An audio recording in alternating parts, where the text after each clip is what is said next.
నమస్తే. శ్రీ మాత్రే నమః. శ్రీ గురుభ్యో నమః. ఖగోళ శాస్త్రంలో మనం ఎప్పుడూ చెప్పుకుంటున్నట్టుగా రకరకాల వింతలు జరుగుతూ ఉంటాయి. రకరకాల గ్రహాల మార్పులు అనునిత్యము, ప్రతి నిత్యము జరుగుతూ ఉంటాయి. అయితే ఇప్పుడు మనకి రాబోయే అనగా మే నెలలో 14వ తారీఖు రాత్రి 11:20 మనకి మిథున రాశిలోకి బృహస్పతి ప్రవేశం జరుగుతోంది. అంటే దేవగురువు బృహస్పతి మిథున రాశిలోకి ప్రవేశించబోతున్నాడు. అయితే ఈ ప్రవేశంలో అంటే వృషభం నుంచి మిథునంలోకి తన ప్రయాణాన్ని సాగిస్తున్నాడు గురు బృహస్పతి. అయితే ఈ పరిణామాలు మనకి ఎలా ఉండబోతున్నాయి? ఈ బృహస్పతి ప్రవేశం వల్ల ఏ రాశులకు మంచి జరుగుతుంది? ఏ రాశులకు ఎలాంటి ప్రభావాలు చూపించబోతున్నారు? దీంతో పాటుగా అసలు బృహస్పతి తన గమనాన్ని మార్చుకునేటప్పుడు దేనికి అధిపతి, దేన్ని ఎక్కువగా ఇస్తాడు అనే అంశంలో ఆధ్యాత్మికతకు అంటే బృహస్పతి ఆధ్యాత్మికతకు, జ్ఞానానికి, విద్యకు, సంపదలకు నిలయమను. ఈ వీటిని ఎక్కువగా ఇచ్చే ప్రయత్నము తన సంచారంలో ఏ రాసుల్లో జరుగుతున్నాయో ఆయా స్థానాలను బట్టి, ఆ గురు సంచారాన్ని బట్టి వారికి ఆ యోగ్యతలు కలుగుతాయి. అయితే గురువు ప్రతి ఏడాదికి తన యొక్క రాశిని మార్చుకుంటూ ఉంటాడు. ఒక్కొక్క రాశిలోకి ప్రతి ఏడాదికి మారుతుంటాడు. అయితే ఈ మారడము ఒక రాశి నుంచి ఇంకొక రాశికి వెళ్ళేటప్పుడు 12 సంవత్సరాలు పడతాయి. ఈ 12 సంవత్సరాలలో ఎట్లా ఆ వ్యక్తికి గురు మహర్దశన లేదా ఫలితాలు ఎలా ఉండబోతున్నాయి, ఆ గురువు మిగతా గ్రహాలతో కలిసినప్పుడు ఎలాంటి ప్రభావాలు చూపిస్తున్నాడు అనే అంశాన్ని మనము ఇక్కడ సవివరంగా తెలుసుకుందాము. అయితే ఈ సంవత్సరంలో మే 14వ తారీఖున రాత్రి 11:20 మిథున రాశిలోకి బృహస్పతి అడుగు పెడుతున్నాడు. అయితే ఈ ప్రభావము మనకి 12 రాశుల మీద ఎలా ఉండబోతోంది అనే దానికన్నా ముందుగా ఒక్కొక్క రాశికి ఒక్కొక్క ప్రత్యేకత ఉంది. శని గ్రహానికి ఒక ప్రత్యేకత, రవికి ఒక ప్రత్యేకత, అలాగే జ్యోతిష శాస్త్రంలోనూ ఖగోళంలోనూ కూడా ఈ గ్రహాలకు రాశులకు తనదైన విశిష్టతమైన స్థానం ఉండబోతుంది. అయితే ఈ స్థానాలలో ఒక్కొక్క గ్రహము ఎలాగ మనకి ఎటువంటి ఫలితాలు ఇస్తూ ఉంటారు. ప్రత్యేకంగా గురుగ్రహము ఈ నవగ్రహాలలో విశిష్టమైన స్థానము గురుగ్రహానికి ఉంటుంది. దేవగురు కాబట్టి ఈ గ్రహాలలో కూడా బృహస్పతికి ప్రత్యేకమైన స్థానం ఉంటుంది. ఈ స్థానాలు మనిషి మీద కాకుండా దేశం మీద, ప్రకృతి మీద, రాజకీయాల మీద, వ్యవసాయం మీద, ఇలా ప్రతి ఒక్క ఆర్థిక వ్యవస్థ మీద, ఇలా ప్రతి ఒక్క వ్యవస్థ మీద, పశుపక్షాదుల మీద కూడా ఇలా ప్రతి ఒక్క అంశంలోనూ తనదైన ఫలితాలను, ప్రభావాన్ని చూపించబోతున్నాడు మిథున రాశిలోకి వెళ్ళబోయే బృహస్పతి. అయితే ముందుగా మనము ఎలాంటి ఫలితాలు మేషరాశి వారికి ఇవ్వబోతున్నారు అనే అంశాన్ని పరిశీలించే దానికన్నా ముందు తదుపరి రాశి తులారాశి. ఈ రాశి వారికి గురు సంచారం వల్ల గురుబలము పెరిగి కీర్తి ప్రతిష్టలు, సంఘంలో గౌరవ మర్యాదలు, మీరు ఉన్న స్థానంలో విశేషమైన గౌరవము, ఐడెంటిఫికేషన్ జరిగే అవకాశం కనబడుతోంది. విద్యార్థులకైతే మంచి ఐడెంటిఫికేషన్ రావడము, ఉద్యోగస్తులు మీ యొక్క శ్రమకు తగిన ఫలితాలు పొందడము, వ్యాపారస్తులకు మీ వ్యాపార ప్రోడక్ట్స్ని కానీ, మీ యొక్క వ్యాపార వస్తువులను కానీ ఎక్కువగా వాడే అవకాశము, వినియోగదారులు పెరగడము, మీ యొక్క బ్రాండింగు ప్రజల్లోకి తొందరగా చొచ్చుకుపోయే అవకాశము, తద్వారా లాభాలు వచ్చే అవకాశము, కొంతమందికి కెరియర్లో ముందుకు వెళ్ళడము, దీంతో పాటు విద్యారంగంలో ఉన్న వాళ్లకు పురోగతి, గ్రోత్, డెవలప్మెంట్ ఎక్కువగా గోచరిస్తోంది గురుబలం వల్ల. ఈ సమయంలో మీరు అంటే ఉద్యోగస్తులు కావచ్చు, విద్యార్థులు కావచ్చు, వ్యాపారస్తులు కూడా మీరు చెయ్యాలి అని అనుకున్నారో విస్తరణ కానీ లేదా ఇంకా ప్రమోషన్స్ కానీ మీరు ఈ సమయాన్ని వృధా చేసుకోకుండా తగిన ప్రణాళికలు వేసుకుని మేము ఇది చెయ్యాలి, ఈ ఈ సమయంలో ఈ నిర్ణయాలు తీసుకోవాలి అని మీరు అనుకుని తక్షణమే వెంటనే దాన్ని అమలు పరిచే ప్రయత్నం చేసుకోండి. వృధా చేసుకోకుండా, సమయాన్ని కాలయాపన చేసుకోకుండా బంగారంలాగా వాడుకునే ప్రయత్నం తప్పనిసరిగా చేసుకోండి. దీంతో పాటు కొంతమందికి అంటే ఈ గురువు ఏ స్థానంలోకి వెడతాడో ఆ స్థానంలో ఉండే గ్రహం యొక్క బలం కానీ బలహీనతను బట్టి కొంతమందికి అనారోగ్య సూచన, ఆర్థికంగా దెబ్బతినే అవకాశం కూడా, అంటే వ్యాపారంలో కావచ్చు, లేదా ఉద్యోగాల్లో మోసపోవడం కావచ్చు, లేదా శాలరీస్ ఇవ్వకపోవడమో, లేదంటే అబ్స్కాండ్ అవ్వడమో, ఇట్లాగా ఏదైనా కానీ ఆర్థిక పరంగా మీకు ఆరోగ్య పరంగా ఇబ్బందులు కలగబోతున్నాయి. అది కొంచెం జాగ్రత్తగా చూసుకోండి. దీంతో పాటుగా మీరు రోజు ఇంటి నుంచి బయటికి వెళ్ళేటప్పుడు ఈ గురు సంచార సమయంలో ప్రతిరోజు గుర్తుపెట్టుకోండి, ఎవరైనా సరే, స్త్రీలు కానీ పురుషులు కానీ విద్యార్థులు కానీ ఎవరైనా నుదుటున కుంకుమ పెట్టుకునే అలవాటును చేసుకోండి ఈ గురు సంచార సమయంలో. ఎందుకు అంటే ఏదైనా ప్రతికూలతలు కనుక మీకు వచ్చినట్టయితే, స్త్రీలైనా పురుషులైనా, స్త్రీలు కూడా పెట్టుకోవాలి తప్పదు. ఎందుకంటే ఏదో బొట్లు పెట్టుకోవడమో, కొంతమంది అసలు బొట్లే తీసేస్తున్నారు. మరి ఆజ్ఞాచక్రంలో ఉండవలసినవి లేకపోతే, అరిష్టాలు కాకపోతే అదృష్టాలు వస్తాయా? అది మీ చేతిలో మీరే తీసేసుకుంటున్నారు. కాబట్టి ఇక నుంచి ప్రతి స్త్రీ స్త్రీగా ఉండే ప్రయత్నం చేసుకొని బొట్టుతో పాటు చిన్న కుంకుమను ధరిస్తే కనుక ఎటువంటి దృష్టి దోషాలు కానీ, నెగటివిటీ కానీ మీకు తగలకుండా ఉండేందుకు ఈ అవకాశము, గురుబలం పెరిగేందుకు. దీనితో పాటు పురుషులు కూడా ఈ పరిహారాన్ని తప్పనిసరిగా చేసుకోండి. చిన్న కుంకుమ బొట్టు 2 భ్రూమధ్యంలో, అనగా 2 కనుబొమ్మల మధ్య ఆజ్ఞా చక్రం దగ్గర చిన్నగానైనా సరే కుంకుమ ధారణ చేసినట్టయితే కనుక మీకు ప్రయోగ దోషాలు కానీ, లేదా మిమ్మల్ని ఎవరైనా ఇబ్బంది పెట్టాలనుకున్నా ఈ ఈ పరిహారము కొంత రెమెడీగానో, లేదంటే కొంత ఉపసంహారం చెయ్యడమో జరిగే అవకాశం కనబడుతోంది. దీనితో పాటు గురుబలం కూడా పెరిగే అవకాశం గోచరిస్తోంది. ఈ పరిహారాలు, సూచనలు ఎవరి సొంతంగా చెప్పేది కాదు. పంచాంగంలో కానీ, లేదా ఋషులలో కానీ, లేదా పంచాంగ కర్తలు సూచించినవే తప్ప ఎవరు సొంతంగా క్రియేట్ చేసినవి కావు.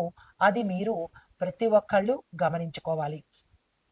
ఇది ఈ రాశిలో ఉండే వారికి చెప్పదగిన గోచార రీత్యా ఫలితాలు. గురు బలము పెంచుకోవాలంటే ఏ సూచనలు అనేది చెప్పడం జరిగింది. నమస్తే.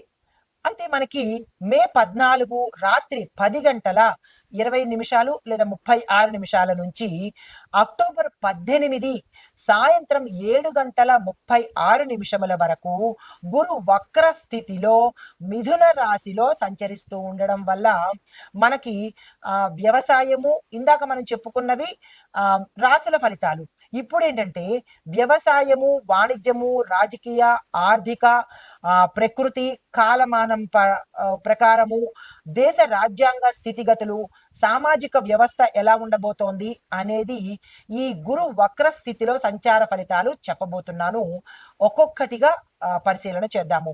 ముందుగా వ్యవసాయ రంగంలో ఉన్న వాళ్ళకి ఈ గురు మిథున రాశిలో ప్రవేశించడం వల్ల పురాతన రైతు పద్ధతుల కన్నా, అంటే మీరు వ్యవసాయం చేసే పాత పద్ధతుల కన్నా కొత్త పద్ధతులను, అంటే డ్రోన్స్, స్మార్ట్ ఇరిగేషను, డిజిటల్ ఫెర్టిలైజేషను, ఇలాంటివి కనుక అనుసరిస్తే వ్యవసాయము విశేషంగా వృద్ధి చెందుతుంది.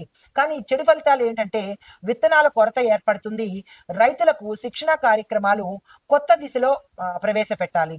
అయితే కొన్ని రాష్ట్రాల్లో వర్షాలు ఆలస్యంగా, లేదా అసలు అధిక వర్షం వల్ల కొంచెం ఇబ్బంది పడే అవకాశము, నష్టపోయే అవకాశము ఈ గురు సంచారంలో కలుగుతోంది. ధాన్యాలు, పప్పు ధాన్యాలు, పళ్ళ సాగులు, పూల సాగులో కనుక మీరు వేసినట్టయితే రైతులకు విశేషమైన లాభాలు వచ్చే అవకాశం ఉంది. గుర్తుపెట్టుకోండి. విత్తనాల యొక్క ధర పెరగడం వల్ల రైతులకు నష్టాలు వచ్చే అవకాశం కూడా కనబడుతోంది. దానికి తగ్గ ప్రత్యామ్నాయాలు చూసుకోండి. ప్రభుత్వము నష్టపరిహారాల యొక్క ప్యాకేజీ కూడా ఈ సమయంలో మీకు ప్రకటించవచ్చు. దాన్ని ఉపయోగించుకునే ప్రయత్నం ప్రతి ఒక్క రైతు చేయండి. ఇది వ్యవసాయ పరంగా. అయితే మీకు చెప్పదగిన ఉపాయం కూడా చెప్తున్నాను, దాన్ని పాటించుకోండి. నల్ల గోధుమ విత్తనాలపై బృహస్పతిని పూజించి సాగు ప్రారంభించండి. అంటే మీరు ఏ సాగు ప్రారంభించినా వ్యవసాయదారులు, రైతులకు మరీ చెప్తున్నాను, గురు పూజించి అప్పుడు మీరు పంటను వేసినట్టయితే గురుగ్రహం వల్ల విశేషమైన పంట, విశేషమైన లాభాలు పొందే అవకాశం ఉంది. ప్రతి ఒక్క రైతు గుర్తుపెట్టుకోండి. అయితే వాణిజ్యపరంగా చూసినట్టయితే, వాణిజ్యం అంటే బిజినెస్ అండ్ ఫైనాన్స్ రెండూ చూసినట్టయితే కనుక గురు మిథునంలో ఉండడం వల్ల వాణిజ్య సంబంధాలు, మరీ ముఖ్యంగా ఎక్స్పోర్ట్ ఇంపోర్ట్ రంగము చాలా ఆశాజనకంగా ఉండబోతోంది. డిజిటల్ వ్యాపారాలు, ఈ commerce, logistics, edutech, health tech ఇలాంటి రంగాల్లో పెట్టుబడులు పెట్టినట్టయితే కనుక లాభాల ప్రవాహం చవి చూడస్తారు. అయితే స్టాక్ మార్కెట్లో హెచ్చుతగ్గులు ఉండడం వల్ల ఏమవుతోందంటే, ముఖ్యంగా ఇన్ఫర్మేషన్ టెక్నాలజీ, ఫైనాన్సు, ఫార్మా కంపెనీలకు చాలా లాభాలు ఉంటాయి. అంటే ఈ స్పెక్యులేషన్ అంటే ఈ ఫ్లక్చుయేషన్స్ వల్ల, స్టాక్ మార్కెట్లో హెచ్చుతగ్గుల వల్ల ఈ రంగాల వాళ్ళు విశేషంగా లాభపడతారు.